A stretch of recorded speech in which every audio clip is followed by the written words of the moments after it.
Hi guys, in this video I am going to tell you how you can take a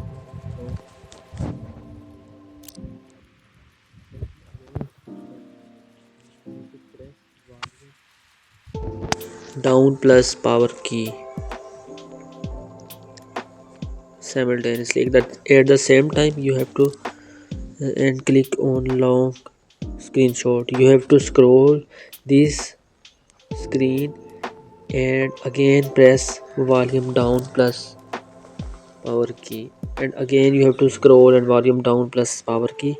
In this way you can save long screenshot of your screen.